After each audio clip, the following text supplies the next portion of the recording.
Hello students, welcome to Magnet Brains. मैं रूपाली वर्मा। मैं आपको हिंदी पढ़ाती हूँ।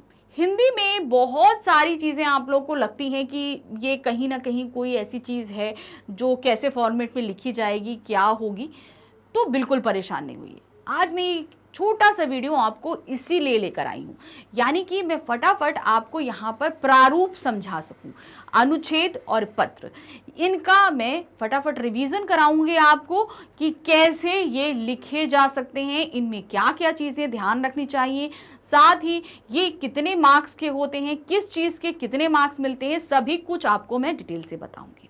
तो जल्दी जल्दी आप नोट डाउन कर लीजिए आपको कैसे क्या चीज़ें ध्यान रखनी है। तो शुरू करें। तो सबसे पहले जो मैं ले रही हूं वो है आपका अनुच्छेद लेखन का प्रारूप, कि अनुच्छेद हम कैसे लिखते हैं। तो सबसे पहले यहां पर क्या है, दिए गए संकेत बिंदुओं के आधार पर आपको अनुच्छेद लिखना है। तो जो आपको जो संकेत बिंदु दिए जा रहे हैं उनके आधार पर आपको ये सारे काम करने होते हैं।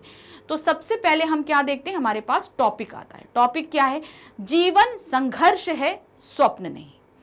तो हमारे पास जैसे हम जब हमारे पास पेपर में या एग्जाम में आता है तो सबसे पहले टॉपिक देते हैं। अब टॉपिक के साथ ही हमारे सामने जो है संकेत बिंदु दिए रहते हैं। क्या है संकेत बिंदु, देखते हैं। पहला है जीवन संघर्ष का ही दूसरा नाम है, ये हमारा पहला संकेत बिंदु। अब संकेत बिंदु क्यों दिए जाते हैं, क्योंकि हमारा जो टॉपिक है हमें उसी के इन संकेत बिंदुओं के आधार पर ही उसे एक्सप्लेन करना होता है। मतलब अंदर आप जो भी एक्सप्लेनेशन लिखेंगे वो इन संकेत बिंदुओं के आधार पर ही लिखेंगे। क्या दिया है, अब टॉपिक हमारा जीवन संघर्ष है, स्वप्न नहीं, यानी कि हमें हमेशा अपनी लाइफ में कुछ ना कुछ करते रहना चाहिए। ये नहीं सोचा कि हम सपने देखते रहें और चीजें हो जाएं, ये चीजें नहीं। तो अब पहला जो हमारा संकेत बिंदु रहा, जीवन संघर्ष का ही दूसरा नाम है, मतलब हमें संघर्ष करते रहेंगे, अपने कर्म को हमें करते रहना है। दूसरा संकेत बिंदु है जीवन गतिशील है एवं बाधाओं से पूर्ण है। आप देखेंगे हडल्स आते रहते हैं, हम कोई काम करने जाते हैं, रुकावट आते हैं, तो वो क्या होते हैं, कोई रेस होती है ना, उसमें हडल्स होते हैं, उसी तरीके के हैं।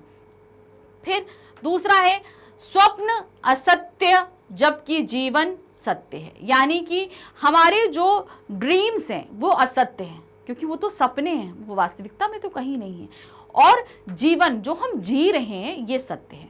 तो ये इन तीन टॉपिक पे आपको ये डिस्कस करना। अच्छा, अब इसमें जो सबसे मेन चीज आपको रखनी है, ये जो टॉपिक्स हमारे सामने दिए गए हैं इन्हें अंदर कहीं एक्सप्लेन नहीं करना, पहली मतलब सॉरी, इन्हें कहीं मेंशन नहीं करना है चीज को, ये ध्यान रखना है। एज अ हेडिंग आप लोग मेंशन कर देते हो, वो काम नहीं करना आपको। जैसे आप जब लिखना शुरू करोगे तो इन्हीं 3 पॉइंट्स पे आपको उसके अंदर लिखना है, इसके अलावा अपना भी इधर ना उधर कहीं नहीं जाना है, ठीक है। तो अब इसको आप कैसे लिखेंगे, चलिए बताती हूं मैं।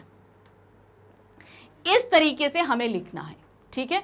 अच्छा, ये बॉक्स जो बनाया ये आपको बॉक्स नहीं बनाना है, ये हम आपको तरीका बता रहे हैं कि आपकी ये कॉपी का पेज ऐसा होगा, आप इस तरीके से लिखना शुरू करोगे।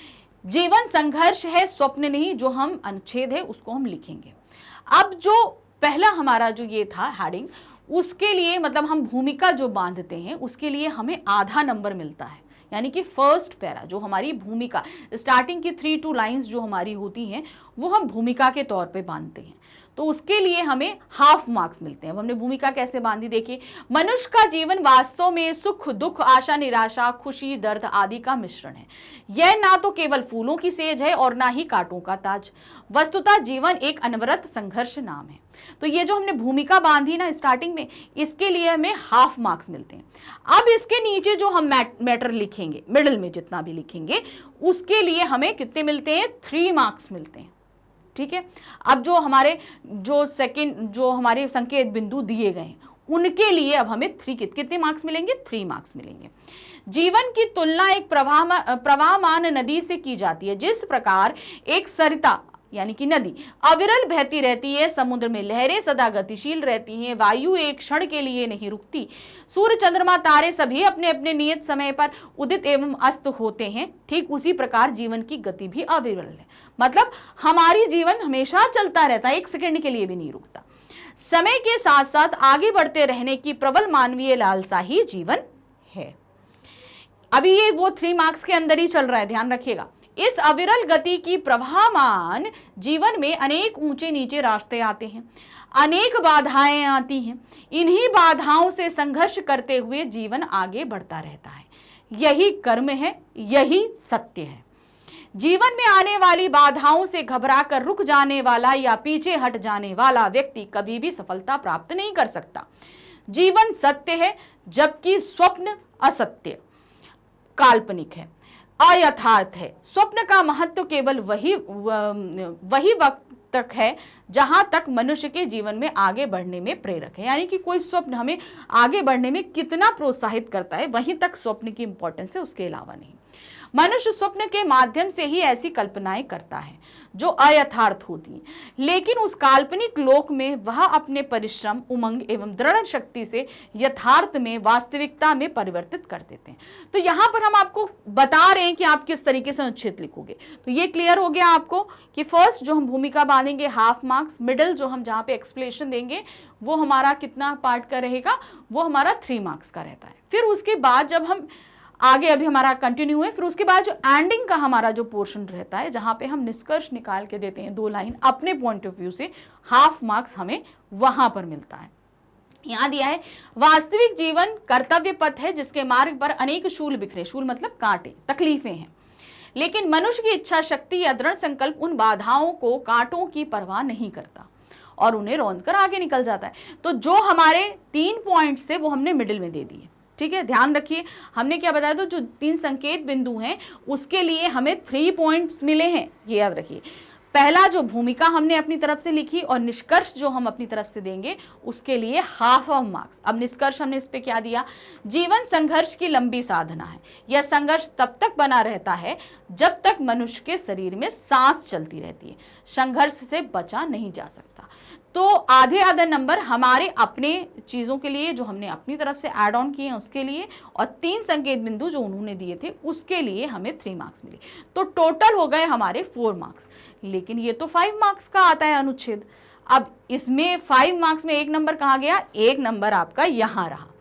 भाषा की शुद्धता एवं प्रस्तुति के लिए एक अंग निर्धारित किया गया है, यानी कि आपकी ग्रामेटिकल, यानी कि आप कितनी शुद्ध भाषा लिखते हो, मिस्टेक नहीं करते हो, और साथ ही आप इसको प्रेजेंट किस तरीके से कर रहे हो, ये इसके लिए आपको 1 मार्क दिया जाता है। तो ये तो हमारा हो गया अनुच्छेद का प्रारूप कि हम अनुच्छेद में कितने नंबर हमें किस चीज के लिए मिलते हैं और कैसे कैसे हम करेंगे। अब आते हैं हमारा नेक्स्ट है पत्र। तो पत्र में जो हम सबसे पहले करने जा रहे हैं वो है औपचारिक पत्र का जो है प्रारूप, कैसे हम लिखेंगे। तो जब हम औपचारिक पत्र लिखते हैं तो उसके लिए हमें जो ध्यान देने वाली बात है वो है हमारा प्रश्न। प्रश्न क्या है, किसी प्रतिष्ठित समाचार पत्र के संपादक को पत्र लिखकर प्रशासन व्यवस्था का ध्यान सड़कों पर हो रही दुर्घटनाओं की ओर दिलाइए। तो अब यहाँ पर ये हम किसके लिए पत्र लिख रहे हैं, एक संपादक के लिए पत्र। अब हमारे पत्र होते हैं 2 तरह के, एक औपचारिक एक अनौपचारिक। तो औपचारिक पत्र वो जिनको हम नहीं जानते, यानी कि हम किसी संस्था को लिख रहे हैं, ऐसे पत्र हमारे औपचारिक पत्र कहलाते हैं। लेकिन जब हमारे मित्र, परिवार वाले, रिश्तेदारों को जब हम पत्र लिखते हैं तो उन्हें तो हम जानते हैं, तो वो हमारे आते हैं अनौपचारिक पत्र के अंदर। तो सबसे अच्छा जिनको हम जानते हैं वो हमारे अनौपचारिक पत्र में, जिन्हें हम नहीं जानते वो हमारे औपचारिक पत्रों में। सबसे अच्छा डिफरेंस ये रहता है। अब औपचारिक पत्र को लिखने का तरीका, औपचारिक पत्र में अक्सर ये होता है कि आप लोग सेवा में लिखें या नहीं लिखें का ऑप्शन होता है। सेवा में हम तब लिखते हैं जब हम किसी संस्था के अंतर्गत कार्यरत होते हैं या कार्य करना चाहते हैं या हम पढ़ रहे हैं, हमारे स्कूल कॉलेजेस, उस जगह पे हम सेवा में लिखते हैं। लेकिन बाकी में हम सीधे पद नाम, ज्यादा से ज्यादा आप ऊपर श्रीमान, मान्यवर के साथ आप पत्र शुरू कर सकते हैं, सिंपल। सेवा में हम तभी लिखते हैं जब हम उन संस्थाओं के सेवारत होते हैं, नहीं तो नहीं। तो अब जैसे हमने यहाँ लिखा संपादक महोदय, तो आप ऊपर लिख सकते हैं श्रीमान संपादक महोदय, दैनिक। अब ऊपर जो लिखा जाता है, जिसको हम औपचारिक पत्र में हम जिसको पत्र लिख रहे हैं उसको हम सबसे पहले रिगार्ड्स देते हैं। मतलब जैसे हम संपादक महोदय को लिख रहे हैं तो सबसे पहले हमने श्रीमान संपादक महोदय, कौन से पेपर में है, कहाँ पर वो न्यूज़पेपर का ऑफिस है, वो उनका हम पदनाम और एड्रेस पहले 3 से 4 लाइन में दे देते हैं। अब हम आते हैं दिनांक में, इसी के नीचे हमारा दिनांक आ जाता है। दिनांक को लिखने का फॉर्मेट क्या रहता है, दिनांक को लिखने के 2 फॉर्मेट होते हैं, दोनों ही पत्रों, औपचारिक अनौपचारिक में दोनों अलग अलग होते हैं। औपचारिक पत्र में हम इस तरीके से नंबर्स में पत्र में हमेशा जैसे हम नॉर्मली लिखते हैं उस तरीके से हम डेट डालते हैं। अनौपचारिक में कैसा है वो भी हम आपको आगे बताएंगे। फिर उसके बाद जो हमारे औपचारिक पत्र रहते हैं इसमें विषय इंपॉर्टेंट होता है, ये जरूरी कंपलसरी है, आपको लिखना है। अब ये क्यों लिखा जाता है इसका कारण भी मैं बता दूं, क्योंकि जब हम किसी संस्था में पत्र लिखते हैं तो वहां पे सिर्फ हमारा पत्र नहीं आ रहा, उस जगह आप मान के चलिए कि पर डे वहां पे हजारों लाखों पत्र आते हैं। तो उस कंडीशन में और उस संस्था में हर एक विभाग अलग अलग होता है, तो हम जिस विभाग को पत्र दे रहे हैं उसके लिए जैसे ही पत्र खोला जाएगा, आप अगर सब्जेक्ट पढ़ लोगे उस विभाग को तुरंत, मतलब पूरा पत्र पढ़ने की जरूरत नहीं पड़ेगी, हमने सब्जेक्ट पढ़ लिया तो सीधे हम वहां तक पहुंच जाते हैं, ये चीज होती है। तो इसीलिए औपचारिक पत्रों में हमेशा आपको विषय लिखना होता है। अब हम ये किसको लिख रहे थे, संपादक को जी को लिख रहे थे और सड़क दुर्घटना के लिए लिख रहे थे, तो हमने सड़क दुर्घटनाओं हेतु यहां पर डाल दिया। अब ये जो आपका स्टार्टिंग का ये जितना है विषय तक, एड्रेस से लेकर विषय तक, इसके लिए आपको आधा नंबर मिलता है। इसका फॉर्मेट, लिखने का तरीका, सभी कुछ सही होना चाहिए। अगर इसमें आपने मिस्टेक करी तो आपका ये हाफ मार्क कट जाएगा। ये मतलब एक मिस्टेक, मान लीजिए आपने अगर यहाँ डेट भी नहीं डाली तो आपका वो हाफ मार्क्स चला जाएगा। तो ये चीजें आपको पूरी यहाँ पर ध्यान रखनी है। फिर उसके बाद हम आते हैं बीच का हमारा जो ये मैटर है। अब जितना पूरा मैटर आप नीचे बीच का लिखोगे इसके लिए आपको 3 मार्क्स मिलेंगे। मतलब जिस पर्पस से ये पत्र आप लिखने जा रहे हो, जैसे सड़क दुर्घटना के लिए आप ये पत्र लिखने जा रहे थे, तो इसके लिए क्या है, मान्यवर, मैं इस पत्र के माध्यम से प्रशासन व्यवस्था का ध्यान दिन प्रतिदिन बढ़ती हुई सड़क दुर्घटनाओं की ओर आकर्षित करना चाहती हूँ। हमारे क्षेत्र में लोग ट्रैफिक बत्तियों यानी कि जो ट्रैफिक लाइट्स होती हैं के नियमों का पालन नहीं करते, जिसके कारण सड़क पर आए दिन दुर्घटनाएं होती रहती हैं। ट्रैफिक पुलिस कर्मी भी अपनी जिम्मेदारी उचित प्रकार से नहीं निभाते, वह मूक दर्शक बनकर दूर बैठे रहते हैं। तो भी हमारा कंटिन्यू है, आगे और भी है। कई ट्रकों पर अत्यधिक सामान लदा होता है तथा वे तेजी से वाहनों को चलाते हैं जो दुर्घटनाओं का कारण बनते हैं। अतः प्रशासन व्यवस्था से मेरा निवेदन है कि यातायात के कारण सड़क पर हो रही दुर्घटनाओं के संदर्भ में गंभीरता पूर्वक विचार करके उचित कदम उठाए जाएं। आपकी अति कृपा होगी। धन्यवाद। तो ये मैटर से लेकर जो धन्यवाद, माननीय से जो आप शुरू करते हो और धन्यवाद तक जो आपका मिडिल का जो मैटर रहता है, जिस पर्पस से आप लिख रहे हो, उसके आपको टोटल 3 मार्क्स मिल जाते हैं। अब एंड में जब हम अपने बारे में लिखते हैं, क्योंकि हम पत्र लिख रहे हैं, जो हम अपने बारे में लिखते हैं उसके लिए हमें हाफ मार्क्स मिलते हैं। ठीक है, क्या है, भवदिया ज्योतिका कश्मीरी गेट दिल्ली। तो एंड में जो कुछ भी आपको डालना है उसके लिए हाफ मार्क्स मिल जाते हैं। अब ये हो गए टोटल 4 मार्क्स। 1 मार्क्स कहाँ गया, 1 मार्क्स आपकी ग्रामेटिकल मिस्टेक जो रहती हैं, जो आप लोग मिस्टेक करते हो उसके लिए है। जैसे है पत्र की शुद्ध भाषा एवं प्रस्तुति के लिए 1 अंक का, मतलब आप उसमें अपनी क्षेत्रीय भाषाओं से कहीं ज्यादा शुद्ध हिंदी का इस्तेमाल करिए, मिस्टेक नहीं करिए। इन सभी चीजों के लिए आपको 1 मार्क्स मिलता है। तो ये तो हमारा हो गया औपचारिक पत्र। अब इसके बाद हम आते हैं हमारे अनौपचारिक पत्र पे। अनौपचारिक पत्र भी हमने जैसे बोला कि हम उनको लिखते हैं जिनको हम जानते समझते हैं। तो यहां पर क्या है, स्वच्छ भारत अभियान के विषय में बताते हुए अपने मित्र को पत्र लिखिए, यानी कि हमें अपने फ्रेंड, अब फ्रेंड को तो हम जानते हैं, तो इसलिए ये कौन आया, हमारा अनौपचारिक पत्र में। अब अनौपचारिक पत्र जब हम लिखते हैं तो हम अपना एड्रेस सबसे ऊपर लिखते हैं, हम जहां रह रहे वो एड्रेस ऊपर आएगा, ये ध्यान रखिए। तो आपका जो भी एड्रेस है, अब यहां पर आपको पूरा पोस्टल एड्रेस देने की जरूरत नहीं है, आप अपना इनिशियल एड्रेस दीजिए, कोई जरूरत नहीं है आपको यहाँ पोस्टल अपना, आप जिस एरिया में रहते हैं वो सिटी का नाम लिख के इतना कर सकते हो। 2 से 3 लाइन में आपको एड्रेस देना है। फिर आप दिनांक में आएंगे। दिनांक का फॉर्मेट आपका कैसा रहेगा, जैसे यहाँ पर आप देख रहे हैं हम लोग डेट लिखते हैं, यहाँ पर अगर फरवरी आएगा तो 0.02 लिख देते हैं, नहीं, हम जब क्या कहते हैं अनौपचारिक पत्रों में डेट लिखते हैं तो वहां पे हमें मंथ का नाम पूरा लिखना पड़ता है। हम मंथ का नंबर नहीं लिखकर हम वहां पर क्या लिखते हैं, पूरा मंथ, फरवरी मार्च अप्रैल मई जून जो कुछ भी है इसे हमें पूरा पूरा लिखना होगा। हम नंबर्स में नहीं बताएंगे कि दूसरा महीना है, तीसरा महीना है, चौथा महीना है, कुछ हम ये से नहीं लिखते। फिर उसके बाद हम रिगार्ड्स के साथ शुरू करेंगे। मित्र है, प्रिय मित्र। अब अगर पिताजी हैं, आदरणीय पिताजी, आदरणीय चाचा जी, आदरणीय माता जी, प्रिय बहन, जो कुछ भी है, छोटा भाई है, अनुज, अनुज करके लिखेंगे जो भी नाम है। फिर उसके बाद सप्रेम नमस्कार। तो ये जो स्टार्टिंग का आपने जितना लिखा इसके लिए आपको मिल गया हाफ मार्क्स। ठीक है। तो फॉर्मेट आपको ध्यान रखना है, क्योंकि पेपर में फॉर्मेट बहुत इंपॉर्टेंट होता है, ये ध्यान रखिएगा। जो भी पत्र वगैरह आप लिख रहे हो उसका फॉर्मेट, पत्र है, अनुच्छेद है, हर एक चीज के फॉर्मेट पे आपको अलग मार्क मिलते हैं। तो हर एक चीज यहां पर आपको दी जा रही है, इसमें अगर आपने एक भी सीक्वेंस ऊपर नीचे किया या मिस किया तो आपके हाफ नंबर चले जाएंगे। फिर आते हैं, अब ये पत्र जिस मैटर पे लिखा जा रहा है उसके लिए पूरा मैटर जो है उसके लिए हमें 3 मार्क्स मिलेंगे।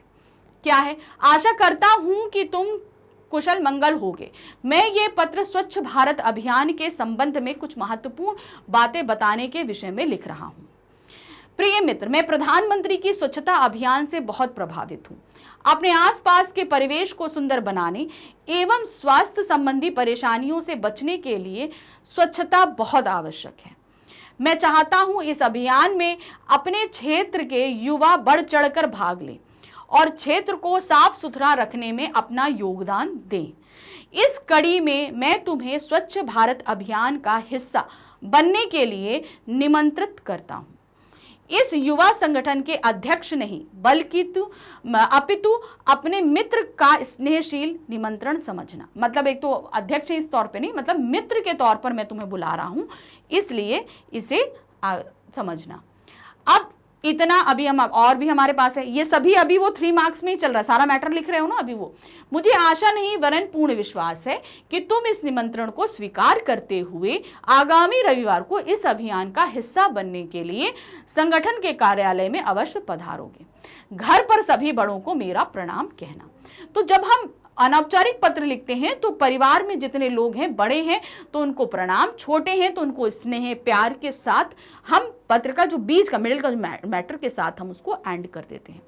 अब ये तो हमारे 3 मार्क्स तक का जो मैटर था वो कंप्लीट हो गया।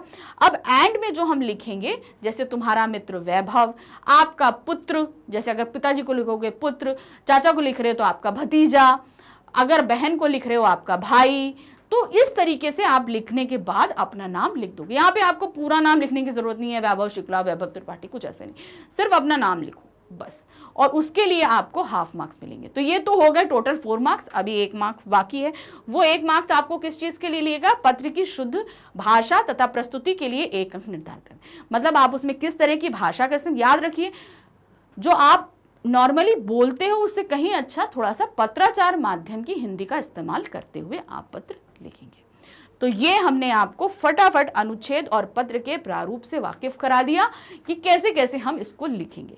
तो जब भी टेस्ट या एग्जाम हो इन सभी चीजों को ध्यान रखिए कि कैसे आप इसको करेंगे। ओके, हमारे साथ बने रहिएगा, हमारे चैनल को लाइक, सब्सक्राइब, शेयर जरूर कीजिएगा। Thank you for watching, bye bye.